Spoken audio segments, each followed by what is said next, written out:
Hi guys, welcome back to a little bit of everything family. Welcome back to the M&M show. No, not the Kenny, no, not the rapper. If you guys are new here, my name is Emmy and this is my mom. Hi, I'm Dr. Amelia Juarez. I hope you guys are doing good. Again, I'm still dealing with the flu, whatever this is. Still not 100%, but I'm kind of like 89% there. Getting better, and thank you for your thoughtful prayers and thoughtful DMs. I appreciate it. So Emmy, today we're gonna be talking about racism. We talked about kindness yesterday a little bit in podcast 21. Was it 20 or 21? 21, I think. 20 or 21. Okay, so probably podcast 21 or 22. We'll figure that out. There was a young lady who out of Texas who unalived herself. Her name was Jocelyn, and she unalived herself because of bullying in schools, because of the immigration situation in America. Just people telling her like, you shouldn't be here, you are Mexican, your parents are going to be deported back to Mexico, and you're going to be separated from them, and you're going to that kind of stuff, you guys, for children is scary. Very, very scary. And let me say this, the young lady's parents were very legal in this country. But it's no longer about being legal or not.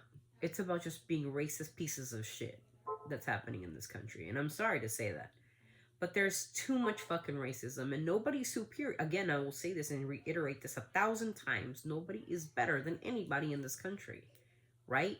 Whether you're a green card holder or a naturalized citizen or a citizen, you have the same rights under the Constitution. I don't give a fuck what you say.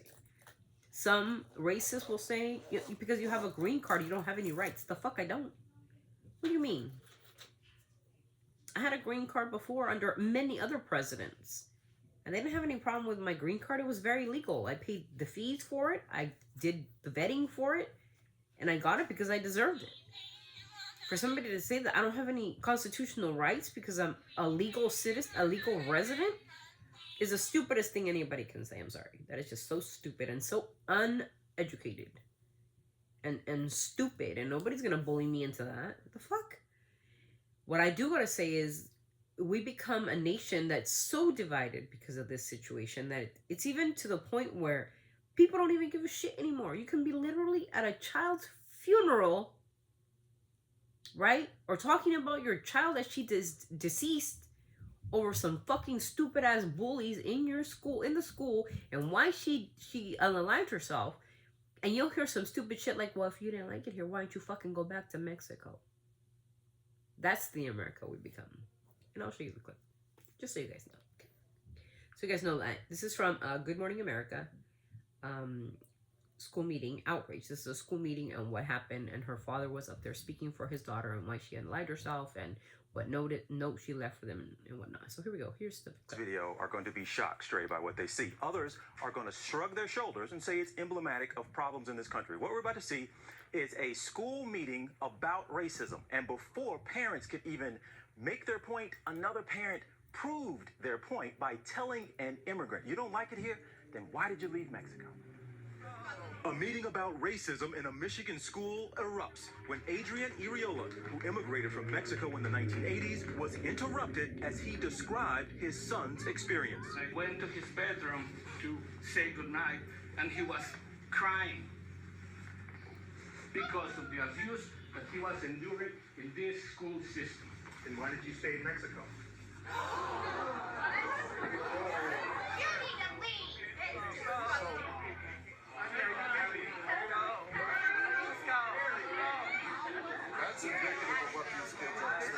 That's indicative of what our kids are experiencing. Comments like that. And he's sharing a story right now. And that's indicative of what our kids are experiencing. Parents in shock. They turn their ire to the parent who asked the question as Iriola tries to hand the mic over and let the man speak. You interrupted me something. The meeting was to address racial issues in the school district after a group of black football players was targeted with racial slurs on Snapchat. One of those football players' fathers was the first to come to Iriola's defense. I had a natural reaction, which was to stand up and confront him. But by and large, everybody was supportive. There was lots of tears, lots of remorse, and I think it was an awakening for those people that were unaware that racism exists. The offending parent eventually takes the mic, to make this point. Try being white and walk in a black neighborhood, see what happens. And like this incident where somebody made a little tweet. Okay, nobody was hurt in that. You know, nobody got hurt in that. It was done off campus. After the meeting, Iriola told us the incident felt like an old wound being reopened. Not just for me, but for my children. Iriola kept his composure and eventually answered the man's question, which resulted in another outburst. Here's my question, why didn't I stay in Mexico? Because this is the greatest country in the world. Well, you're complaining about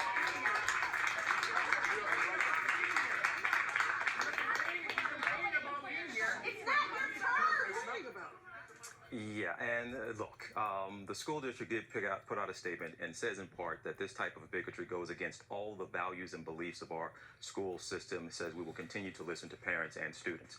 Now, the man who spoke up in there and made that comment, his son actually put out a post on Facebook distancing himself from his dad, and you're seeing it up there, in which he actually says his views of hate in no way represent my own. That is the man's son that put that out. This is an overwhelmingly white district. The kids have been complaining about this for quite some time, and the complaint now was confirmed. They're saying this is the type of stuff we are subjected to often. And so it happened on camera. Maybe we all can take a moment and take it in. I don't think any of us are surprised that somebody in the country maybe has that attitude, but a lot of people are shocked that he was so cool and comfortable and open about doing it. But you're encouraged by the reaction from others in there. Entirely. The woman that was in front, how she turned around immediately, and so that is encouraging to have that. But you're like you said, that some people are like shocked by this, others are like, what's the problem? Seen it, been there, done that, and I'm just glad other people are seeing it. That's the attitude of some. I'm glad, what I've been talking about is just on display. You saw it, that's what I've been talking about. We'll see what happens in that district if this helps them move forward in some way. But it's just an ugly incident caught on camera, but still, we can all learn something from what we just saw. And one of the worst things could probably be having your child distance themselves from you and your views. That probably hurts more than anything else. Absolutely. Thank you, TJ. Hi, everyone. George Stephanopoulos here. So, this was an incident that happened, like I was talking about, Jocelyn, who had unalived herself because of bullying, okay? And then right after that incident, this other school district, pretty white-dominant school. And I'm sorry if I confused you guys, but this happened to some black students that were, being bullied and whatnot, right? You heard the story on the news. So this happens right after a young lady unalives herself, right? And then here we have another situation where black students are now being the target of, racial slurs like that. What impacted me the most isn't the fact that guys like that said, like, if you don't like it here, then why'd you stay in Mexico? Mm-hmm. How does that even solve an issue? We are here in America because the gentleman said it, because this is the greatest country in the world, right? This is where opportunities are born and dreams are made. That's why I'm here, right? So my kids were born here, right?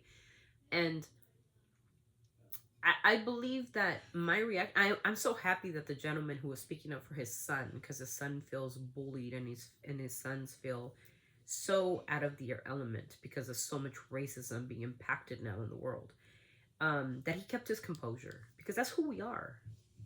Hispanics are I'm Hispanic, so Hispanics are labeled as these like awful monsters, on the news, and we're murderers and we're rapists and we're, these awful humans, and we're not. Because if it was somebody else, I think that he would have probably clocked him in the face or something. But he kept his composure, kind of smiled and said, I'm here, and let me reiterate the answer. I'm here because this is the greatest country in the world. That's why I'm here. But it is not okay for other people who feel the privilege. You feel privileged, right? I'm the privilege to say, if you don't fucking like it here, then go back to fucking Mexico. Well, what if I told you, if you don't fucking like it here, being here, why don't you go fucking back to Europe? We don't want you here either. How would that make you feel? And you could say, but this is our country. Well, this used to be our country first. See, the border wasn't designed for it to be a line to separate America. America is America. There's South America and North America. There's no other continent. It's America. But the line was there made by men, not made geographically. It was made by a man who separated. right? Because this was Mexico, California, Arizona, parts of Utah, this was all Mexican land. So technically, if you guys want to say, like, oh, but the Treaty of Hidalgo and the Treaty of this and the Treaty of that, Mexico seceded the land because there were too many people being slaughtered and they were killing kids and they were killing women. So they seceded in the Treaty of Hidalgo. Look some history up. But this was Mexico at one point in time. So I'm not trying to give nobody no history lesson, right? This is Native American. This was Mexican Spaniard land. We know that. We know that there was a fight of some sort. But some of the colonizers were helped by other countries. That's the reason why they were all able to get a hold of guns and more armory and, of course, whatever the situation might have been. I'm not here to give history lessons. I'm not your teacher in history. You guys can look up all that stuff by yourself. But Mexico actually didn't give up the land. They seceded the land because there was too many people being killed and too many people being slaughtered. And I think anybody who is somewhat smart would understand that if, let's say my home gets under attack, right? And a person comes in here and wants to take my house, and the only way to take my house is to kill my entire family. And they give me the option. Either you give me your house, or I'm just going to kill everybody. What the fuck do you think I'm going to do? What do you think I would do? Give up the house? I'd give them the house. I would secede the house. Take it. It's not worth the life of my children or my family. We can't be that stupid and vile and disgusting. Okay? We are already losing too many children, and suicide rates are up by 41%. Imagine that in our children. 41%. In children that are being bullied by racist slurs, either it's black children or brown kids. Now we can't even, like, that was my fear of putting my kids in the public school system because of this type of shit right here. You think I'm comfortable now putting them in the public school system? Fuck no. I will continue to homeschool until they graduate high school and they can move on to whatever they want as adults, going to college, because I'm pretty sure they're going to know how to defend themselves there. But right now, if they told my daughter Savannah, who's a grade 3 autistic, go back to fucking Mexico or whatever, what do you think Savannah's going to do? Savannah can't speak. Savannah can't defend herself. What do you think Nikki's going to do? Nikki can't speak. Nikki doesn't understand immigration policy.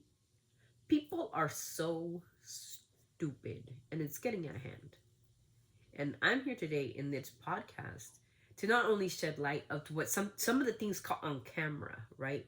I apologize if I confused the Jocelyn story with this story, which are two different complete stories. So I apologize for that. Mm-hmm. But this was right after the funeral of this young woman who was bullied, right? And then other circumstances are coming up on the news, which I'm kind of keeping up on because I'm an educator. So I got to see what's going on in the world as leadership, right? You got to see what's going on in this district. And that happened just right after this young lady unalived herself. Mm-hmm. And her parents were talking about what happened to her and how she went to the counselors and how she went to the district, yet nothing was done about it. And then you say, like, oh, here's another case. Now this one was caught on camera.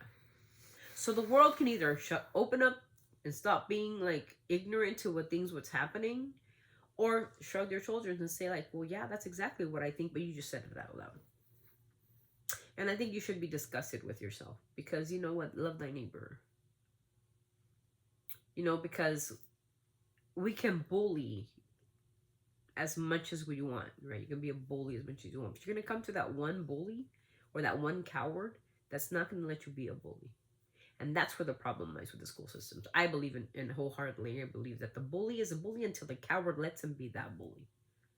And I find it disgusting. Like you said, this happened to be, about black Americans, and being, targeted by white people or white kids. Predominantly a white, school district.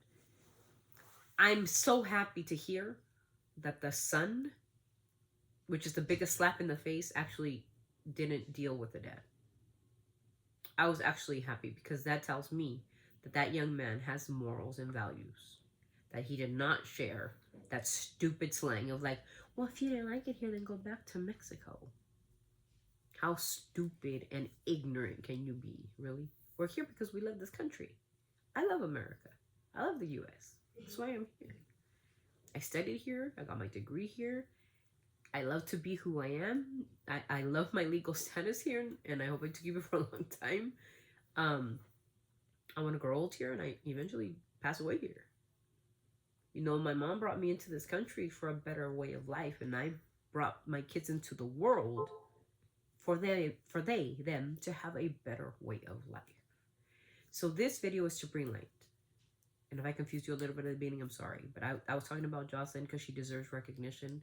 That young lady lost her life because of bullying in the school systems. And guess what? Another story came up, and this is the second story that came up. And who knows how many that we haven't heard of that are not caught on camera, that we haven't seen. I just wanted to show that because I think I should showcase that. What do you think, honey? What do you think of what you saw? I don't know how to speak. I don't know how to speak. Well, what do you think? What do you think of, to make it in simpler terms? Like, what do you think of like that man who said like, well, if you didn't like it here, why don't you just go back to the country you came from? Well, I feel like this, like he said that this country is good. It's a very nice country, but I feel like that was messed up. Mm-hmm. Like what does going back to Mexico have to do with this? Yeah, it seems like Was that right? I don't know. yeah, that's very proper. I think that, what does that have to do with it? You know, audience, let us know, chime in.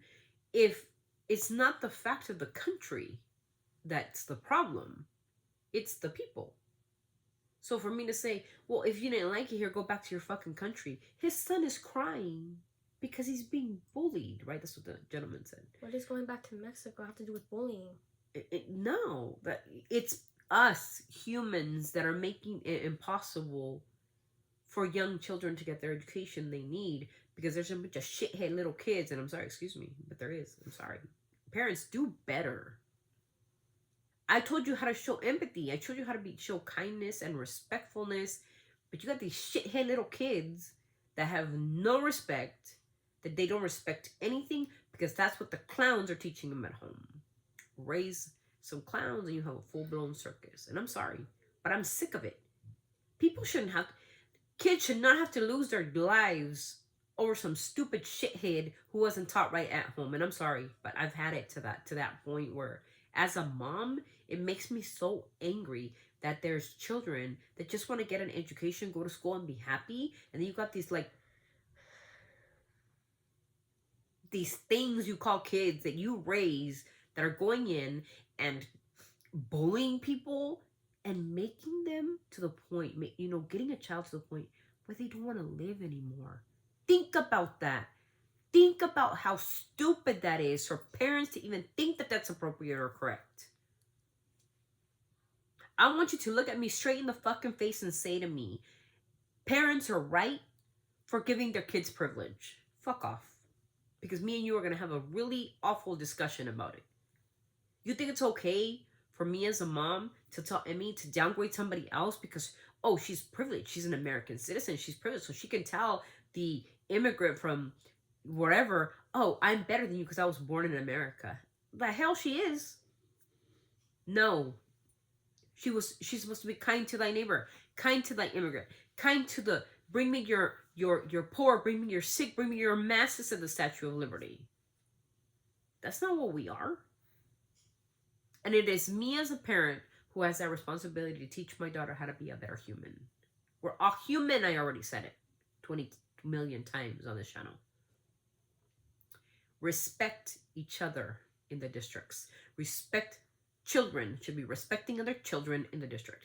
And if I feel that there should be something in the district itself passed, that if any type of bullying like that happens, those children who are the bully, who are the ones, should be expelled from the district. They don't belong in a place like that. I don't care what color you are, brown, purple, pink, orange, yellow, or blue. I don't give a shit what you are. And I'm saying it in the most respectful way because I've had it where I have to hear a mom cry, or when I get the call and say, you know what, my daughter lost her life, my son lost his life. To what? That I can't. mental health wise, it's too much. And if parents are letting their kids do this, and if parents, you don't know what's going on, why don't you start fucking paying attention? It's that simple. Very simple. It's as simple as that. And I think that's the reason why I decided to deter from the public school system, because it was way too much for me. So as the next generation of leaders and just getting into this coalition of leadership that deals with, teachers should not be being disrespected. Kids should not be disrespected. And parents will be held accountable. Because there is no way you can tell me that a minor, a child, 5, 6, 7, 8, 9, 10, 11 years old, has this type of rhetoric in their mouth already. You're never going to convince me of that. They learn it from home. So, yeah. So the positive message in all this is, again, and I will continue to say this, all we need to do is show kindness and respect to others. Right, Emmy? Yes. I think Emmy knows about respect. I think Emmy would never disrespect anybody. None of my children, that, you know, they're raised with love and acceptance and compassion.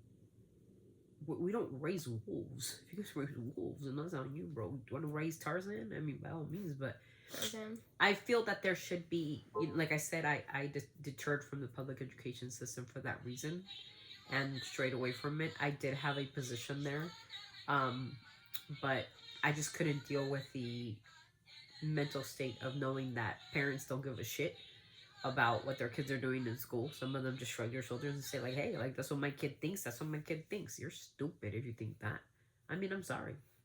But I think that it's morally incorrect to say things like this. And I think that, you know, these are children. You know, and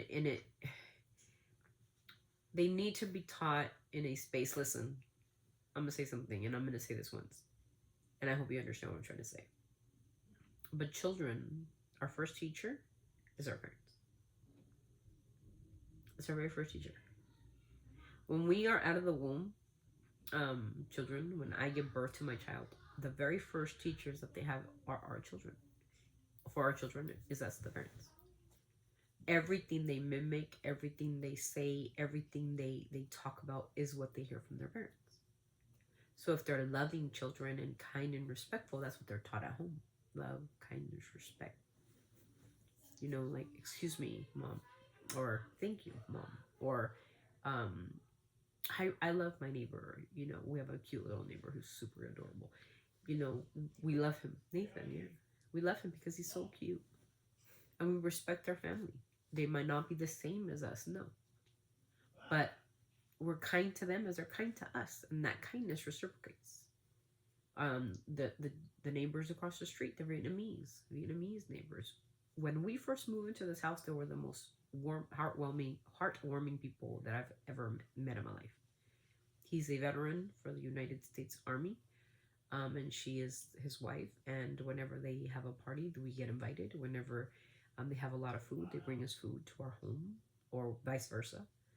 100% love our neighbors. Even though we're so different, we love our neighbors. They protect us, they help us. One time I was de-weeding the grass, and my neighbor seen me de-weeding grass, and he came over and he started de-weeding grass with me. That's the kind of neighborhood we want to have, a positive one. And I think that message should be resonate around the world. So thank you guys for listening. I know that I say a lot of bad words, but I'm just so angry at the situation. Like I said, I apologize if I confused you at the beginning with Jocelyn. And I think Jocelyn needs to get more out there. I think her story, her death was just so unnecessary. And there's no context why she decided to take her own life. But she's in my head so much. And after her death, then I see this story pop up. Mm-hmm. Another child crying because they're being bullied by white people or white kids, and you know, Black Americans having to deal with the same situation. You know, having the bullying from the I'm entitled type of situation. No, and I think that's why I deter. And I just get so angry. So I apologize for my outburst, and if I confuse you a little, I'm so sorry. But that story is a completely different story from Jocelyn's. I just needed Jocelyn's story to be heard. And right after her funeral, this parent came on to discuss his child bullying at the school. And Jocelyn's parents have been outspoken about bullying, and they're needing to find answers. And I think that's where we're at. I haven't heard much of that story, so just wanted to give light to you guys. So thank you so much for listening. I hope you guys don't remember I have my brain fog very to the max right now. I have a lot of anyways. So I appreciate you guys being here. Thank you so much for listening to us. Emmy's take on bullying. Bullying is not okay, right, Emmy? It's not okay. It's not. So God bless you guys all out there in the world. I hope that you kind of raise your kids a little bit better, and that's really what we want. Raise your kids a little bit better, and just know that your words do matter. Words hurt, and words resonate with children. They're little. They don't understand. All they know is that person probably doesn't like me, and things like, go back to Mexico then. What the fuck? That fixes the bullying issue? Okay.